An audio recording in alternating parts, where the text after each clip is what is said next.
என்று இந்த பூமியில் இல்லை. ஆனாலும் என் தேவன் மட்டுமாய் என்னை பாதுகாத்து வழிநடத்தி வந்தார். இப்படி இருக்கும் நேரத்தில் என்னுடைய பெற்றோர்கள், கூட இருந்ததான நண்பர்கள் எல்லாம் ஒரு காலத்தில் என்னை விட்டு விலகி போனார்கள். என்னுடைய குடும்பத்தார் அனைவரும் இந்த ஊரில் நீர் இருக்க வேண்டாம், நீ இங்கிருந்து போய்விடு என்று ஒரு 100 ரூபாய் கொடுத்து என்னை வேற எங்கேயாவது போயிடு, தாத்தா பாட்டி ஊருக்கு நீ எங்கேயாவது போயிடுன்னு சொல்லி என்னை அனுப்பிவிட்டார். அந்த இடத்தை விட்டு நானும் வெளியேறி திருப்பூரில் வந்தேன்.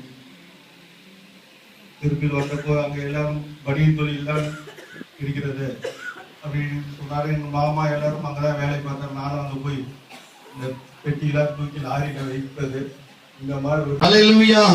அவர் முதலாவது வந்த நோக்கம் தேவ மகிமையை வெளிப்படுத்தும்படியாக அவர் கடந்து வந்தார். அல்லேலூயா. யாருடைய மகிமையை வெளிப்படுத்தும்படியாக? தேவ மகிமையை வெளிப்படுத்தும்படியாக இந்த பூமிக்கு அவர் வந்தார். அல்லேலூயா. அவர் வராமல் இருந்திருப்பார், தேவ மகிமை நாம் அறிந்திருக்க முடியாது, தேவனுடைய மகத்துவத்தை நாம் அறிந்திருக்க முடியாது. அல்லேலூயா. முதலாவது அவர் வந்த நோக்கம் தேவ மகிமையை வெளிப்படுத்தும்படியாக அவர் இந்த பூமிக்கு வந்தார். அல்லேலூயா. அல்லேலூயா. நான் அதிகமாக நேரம் எடுக்க நான் வாஞ்சிக்கலை என்றால் அதிகமாக வேலைகள் இருக்கு, சாயங்காலம் முக்கியமான ப்ரோக்ராம்கள் இருக்கு. அதனால நான் நேரத்தை சுருக்கி இன்னும் விட்டு இருக்கிற வேலைகளை மீண்டும் செய்ய வேண்டிய ஒரு நிபந்தனைக்குள்ள நான் இருக்கிறதுனால இன்னைக்கு இந்த கிறிஸ்துமஸ் கொண்டாடும்படியாக இல்ல, கிறிஸ்துவின் நற்செய்தியை நாம் அறிவிக்கும்படியாக வந்திருக்கிறோம். அல்லேலூயா. அல்லேலூயா. கிறிஸ்து நற்செய்தி நாம் இந்த பூமிக்கு அறிவிக்கும்படியாக கர்த்தர் நம்மளை நியமித்திருக்கிறார். அல்லேலூயா. அல்லேலூயா. இரண்டாவது, அவரது பூமிக்கு வந்த நோக்கம் சாத்தானுடைய தலைகளை நசுக்கும்படியாக. அன்றைக்கு ஏதேன் தோட்டத்திலே ஆதாம் தேவனை உண்டாக்கினார். ஆதாம் கையில தேவன் எல்லாத்தையும் கொடுத்தார், அதிகாரத்தையும் ஆளுகையும் எல்லாத்தையும் கொடுத்து ஆதாம் எல்லாத்துக்கும் என்னென்ன பெயர் வைத்தானோ அந்த பெயர் இன்றைக்கு வரையும் மாறாதவையா இருக்கிறது. அல்லேலூயா. இன்றைக்கு ஆட்சிகள் மாறும்போது, ஆளுகை மாறும்போது பெயர்கள் மாற்றப்படுகிறது, சட்டங்கள் மாற்றப்படுகிறது, எல்லாத்துக்கும் பெயர் மாறுது. இவங்க வச்ச பெயரு அவர் வந்துட்டா மாத்திருவாரு, அவங்க வச்சது இவங்க மாத்திருவாங்க.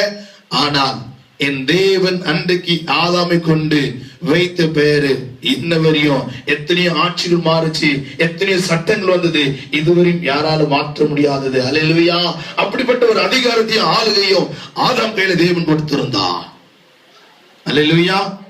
ஆதாம் எருமாடு என்று பெயர் வைத்தால் அது எருமாடு என்று இன்ன வரையும் கூப்பிட்டு இருக்கிறாங்க. ஏனை என்று பெயர் மாற்றப்படவில்லை. குதிரை என்று பெயர் வைத்தால் அது குதிரை என்று தான் இந்த நாள் வரை அந்த பெயர் கூப்பிட்டு கொண்டுதான் இருக்கிறாங்க. அதுக்கு கழுதை என்று பெயர் மாற்றப்படவில்லை. ஆட்சி மாறலாம், ஆளுகை மாறலாம், சட்டங்கள் மாறலாம், ஆனால் என் தேவன் ஆதாம் கையில கொடுத்ததான அந்த பொறுப்பு, அந்த அதிகாரம், அந்த ஆளுகை அன்றைக்கு ஆதாம் வைத்த பெயர் இன்று வரையும் மாற்றப்படாமல் அதே பெயர் தான் கூப்பிட்டு கொண்டிருக்கிறாங்க. அல்லேலூயா.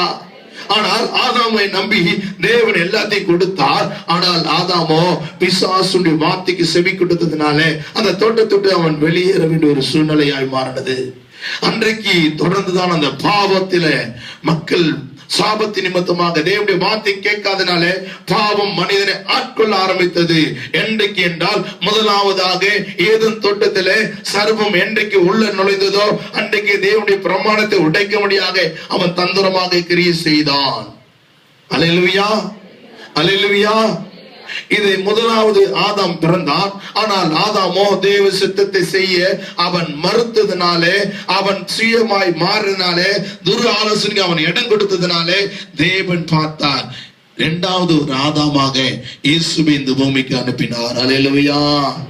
அல்லேலூயா. பாவத்துல மடிந்திருக்கிற, பாவத்துல ஜீவித்திருக்கிற, பாவத்துல வாழ்ந்திருக்கிற மக்களை விடுவிக்க ஒருவர் வேண்டும் என்று சொல்லி தேவன் நம்மள் வைத்ததான அன்பை தேவன் வெளிப்படுத்தும்படியாக அவர் சொந்த நேசகுமாரனை இந்த பூமிக்கு அனுப்பினார்.